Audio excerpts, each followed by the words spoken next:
மக்கள் வணக்கம்.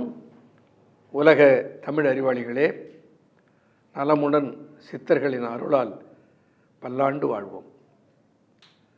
மக்கள் தொலைக்காட்சியில் புத்தம் புது காலை என்கின்ற காலை நிகழ்ச்சியில் நலம் தரும் மூலிகை என்கின்ற பிரிவில் கபப்பிணிகளுக்குரிய வழிமுறைகள் என்னென்ன என்பதை பற்றி பார்க்கிறோம். அதற்குரிய மூலிகைகளை பார்த்து கொண்டிருக்கிறோம். இந்த மூலிகைகளை சொல்லுகிற போது பலர் கேட்கிற கேள்வி, இந்த மூலிகைலாம் எங்களுக்கு எங்கன்னே தெரியலையா. ஏதோ ஒரு சிலருக்கு கிராமப்புறத்தில் இருப்பவர்களுக்கு தெரியலாம், எங்களுக்கெல்லாம் தெரியவில்லை. இத்தனை மூலிகைகளையும் ஒன்றாக கொண்டு வந்து சேர்த்து நீங்கள் சொல்லுகிற மாதிரி அதை தயாரிப்பதற்கு எங்களுக்கு கால அவகாசமும் இல்லை, இதை தயாரித்தோட முடியும் என்கின்ற ஒரு தைரியமும் இல்லை. ஆகையினால நீங்கள் சொல்வதைப் போல அது தயாரித்த கிடைக்குமா என்று பலர் கேட்கிற போது அவர்களுக்கு அது எந்த வடிவத்தில் கிடைக்கிறது, எப்படி கிடைக்கிறது என்பதை அவர்கள் புரிந்து கொள்வதற்காக ஒரு புரிய வைக்கிற நிகழ்ச்சியாக இந்த நிகழ்ச்சியிலே நாம் சில தயாரிப்புகளை பற்றியும் சொல்லிக் கொண்டிருக்கிறோம். சித்த மருத்துவத்தில் பவளப்பற்பம் என்று ஒன்று இருக்கிறது.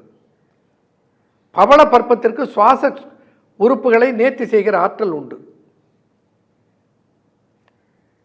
பல மூலிகைகளுக்கு பல சிறந்த பண்புகள் இருக்கின்றன. குறிப்பாக ஒரு மூலிகை இருக்கிறது, ஆச்சரியப்படத்தக்க ஒரு மூலிகை, எங்கே பார்த்தாலும் கிடைக்கிற ஒரு மூலிகை, அகத்திய பெருமானால் மருத்துவ உலகத்துக்கு அறிமுகம் செய்யப்பட்ட ஒரு மூலிகை. அந்த மூலிகை குப்பை மேனி என்று சொல்லுவோம். குப்பையாக இருக்கிற மேனியை கூட சிறப்புற செய்யும் என்ற அர்த்தத்தில் இது குப்பை மேனின்னு சிலர் சொல்லுவார்கள். இன்னும் சிலர் சொல்லுவார்கள் கும்பமுனி. கும்பமுனி என்றால் அகத்தியன். அகத்திய பெருமான் மருத்துவ குணத்தை அறிந்து உலக மக்களுக்கு அறிமுகம் செய்த மூலிகை. அதனால் இதற்கு கும்பமுனி என்று பெயர். காலப்போக்கிலே மறிவது குப்பை மேனி என்று ஆகிவிட்டது என்று சொல்லுபவர்கள் உண்டு. அவர்கள் ஆய்வுக்கு ஏற்ப ஒரு விளக்கம். ஆனால் இதனுடைய தன்மை என்ன? எல்லா வகையான ஒவ்வாமை நோய்க்கும் ஒரு மிகச்சிறந்த மருந்து. ஆஸ்மா என்பது என்ன? Allergic to dust, allergic to fume, allergic to diet, allergic to the environmental conditions. எதெல்லாம் ஒவ்வாமல் போகிறது, சூழல் ஒவ்வாமல் போகிறது, அதனாலே வருவது ஆஸ்மா. தந்த மூலப்பிணி, தந்த மூலப்பிணி தீ தந்திடு புண், தந்த மூலப்பிணி தீ தந்திடு புண் சர்வ விஷம் உந்து குண்மம் உதிர மூலம் திணவு சூலம் சுவாசம் தொடர்பி நிசம் கபம் போம் ஞாலங்குள் மேனி. அதனால் 10 நோய்களை பட்டியலிடுகிறார் ஒரு மூலிகையை வைத்துக்கொண்டு.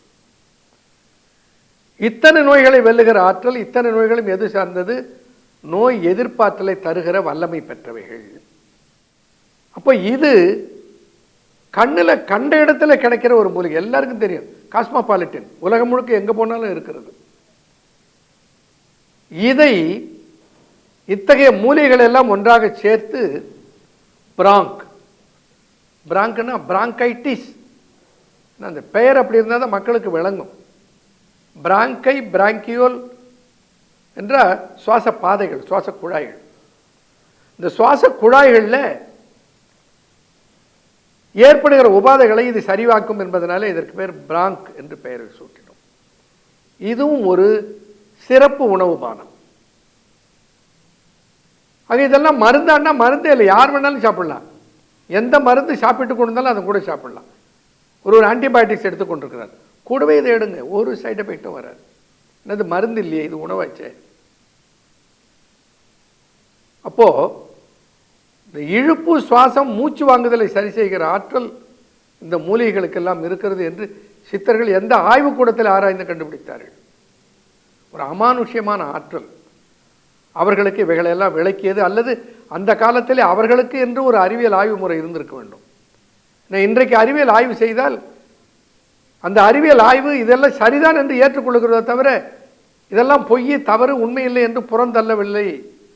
அப்போது பிராங்க் என்கின்ற இன்னொரு மருந்து கடுமையான இளைப்பு நோய் இருந்தால் அப்பொழுது இதை கூட சேர்த்துக் கொள்கிறோம். தொடர்ந்து பார்ப்போம்.